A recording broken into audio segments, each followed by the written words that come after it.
Sejam muito bem-vindos a esse podcast, Coragem para quê? Aqui a gente debate temas sobre o que é genuinamente coragem, essa coragem verdadeira, que é a autenticidade, a coragem de ser você mesmo. Semana passada, é, eu fiz um podcast de uma leitura de um livro que fez tanto sucesso, eu recebi tanto feedback, que então eu resolvi fazer a leitura de mais um outro trecho e uma outra crônica que a autora fala, né, no livro, e repetindo, para quem não estava no áudio da semana passada, se quiser, escuta esse aqui, depois vai lá e escuta o outro também. Semana passada a gente falou sobre a raiva. O livro é Histórias que Curam, da Rachel Naomi Remen. E hoje a gente vai ler uma crônica que se chama A Sorte, mas em realidade essa crônica fala sobre os nossos legados, sobre as escolhas que a gente faz e sobre a gente acredita a vida, determinadas coisas que a gente recebe, que na verdade são construções da nossa mente. E aí vamos lá, a crônica começa assim. Sempre que alguma coisa dava errado para a família, meu pai balançava a cabeça e dizia: a sorte dos Remen. Aplicava a frase pródiga indiscriminadamente a coisas como perder uma vaga no estacionamento, ou eventos mais importantes da vida, como a falência, a doença crônica da sua filha única. A sorte dos Remen certamente não era boa. Meu pai, que não acreditava em coisa alguma além da ação humana nesse mundo, achava que a vida era um empreendimento aleatório e perigoso e sentia-se esmagado por ela. A sorte dos Remen era invocada com frequência. Por muitos anos, acreditei que éramos mesmo pessoas azaradas. Em 1971, meu pai ganhou um prêmio na loteria do estado de Nova York. Não era uma quantia descomunal pelos padrões das loterias, mas era dinheiro de que meu pai era muito mais dinheiro do que meu pai já havia visto na vida de uma vez só. Para ele, era grande sorte. Foi a sorte grande para mim também, não pelo dinheiro, mas pelo que aconteceu depois. Meu pai estava no hospital quando ganhou na loteria, recuperando-se da extração de um tumor que, no final, era benigno. Guardou o bilhete premiado junto ao peito, dizendo que não podia confiar em ninguém para resgatá-lo, nem mesmo em alguém da família ou nos seus amigos, nem mesmo na minha mãe. Estava convencido de que alguém ficaria com o bilhete e ele seria roubado, ou os funcionários da casa lotérica não o registrariam honestamente quando ele fosse entregue. Por muito tempo não foi possível persuadi-lo a entregar o bilhete.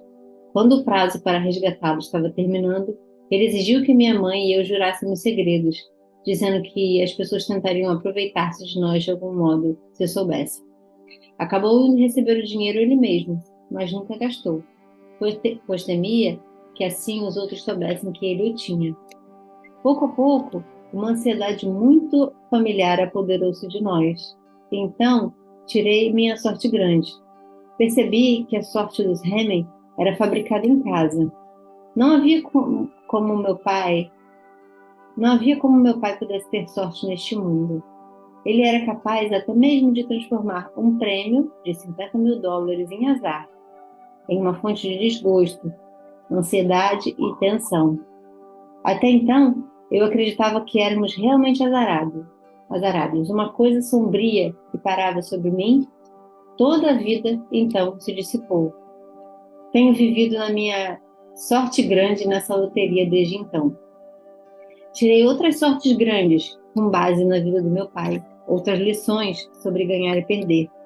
Na verdade, não existe uma só pessoa que não tenha passado pela experiência de perda. Começamos a aprender sobre a perda desde o momento em que nascemos. Com frequência, adotamos em relação a ela as atitudes da nossa família. Essas lições a respeito da perda e do significado da perda estão entre as coisas mais importantes que podemos aprender. É uma sabedoria raramente compartilhada, pois quando perdemos, muitas vezes sentimos vergonha. Meu pai era filho de imigrante, trabalhou muito desde menino e durante a maior parte da vida adulta teve 2 empregos. À noite, muitas vezes adormecia na poltrona. um pé na bacia de água morna, exausto demais para conversar.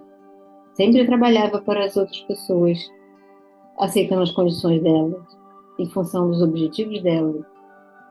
Uma das primeiras coisas de que me lembro é meu pai me dizendo o quanto é importante ser patrão de si mesmo, estar no controle da própria vida. Cresci no sexto andar de um prédio de apartamentos em Manhattan. Havia um jogo em que eu e meu pai jogávamos durante toda a minha infância. Ele falava sobre sua casa, a casa que ele teria um dia, haveria uma lava-louça na cozinha e um jardim. Debatíamos se a sala deveria ser pintada de verde claro ou creme. Eu preferia creme. Papai achava que era muito snob. Eu estava com quase 20 anos quando ele e mamãe compraram uma casa em Long Island e ele se aposentou. Por um momento, seu sonho parecia completo. Alguns meses depois de ele tomar posse da casa, fui fazer uma visita num domingo e encontrei dormindo na poltrona, exausto. Uma visão familiar, desde a infância para mim, mas eu estava pensando que as coisas tinham mudado. Minha mãe contou-me que ele acabara de arrumar um empreguinho, só para poderem manter o lugar em ordem. As coisas estavam sempre se deteriorando. Na visita seguinte, ele estava dormindo de novo na poltrona. Vocês estão se divertindo? Perguntei. Bem, disse mamãe. Seu pai teme que alguém arrombe a casa e leve tudo que trabalhamos para ter. Ele continua a trabalhar, pois quer instalar um sistema de alarme. Desanimei. Perguntei quanto aquilo custaria. Minha mãe fugiu do assunto e disse que o comprariam em breve. Meses depois, meu pai continuava a parecer esgotado. Preocupada, perguntei quando eles iriam tirar férias. Meu pai sacudiu a cabeça. Não neste ano. Não podemos deixar a casa sozinha. Sugeri um caseiro. Meu pai ficou horrorizado. Ah, não? Você sabe como são as pessoas. Nem nossos amigos cuidam das nossas coisas do mesmo jeito que cuidam das deles. Nunca mais meus pais tiraram férias. No final, eles raramente saíam de casa juntos, nem para ir ao cinema. Podia haver um incêndio ou algo de outro tipo de desastre vago e indefinido. E meu pai trabalhou fazendo bicos até morrer. A casa acabou tendo muito mais controle sobre ele do que qualquer dos seus ex-patrões jamais tivera. Se tememos demais a perda, no final, as coisas que possuímos acabarão por nos possuir.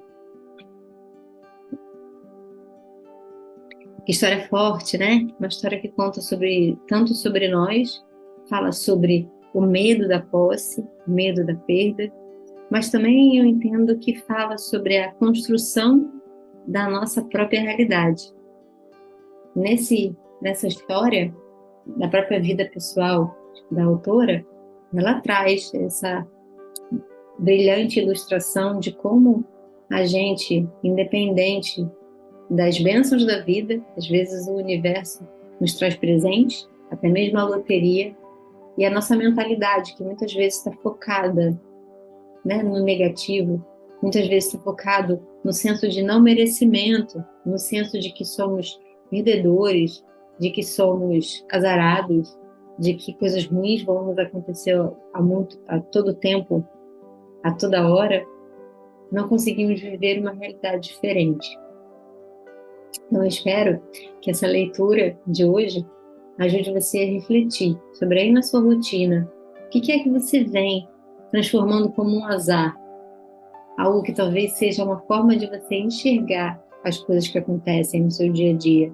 Como é que você pode estar apegado às coisas com medo de perder e então se tornar aprisionado dentro da sua própria rotina. Eu espero que você saia inspirada. Eu vou adorar se você quiser compartilhar comigo os seus insights e a gente se encontra no próximo áudio.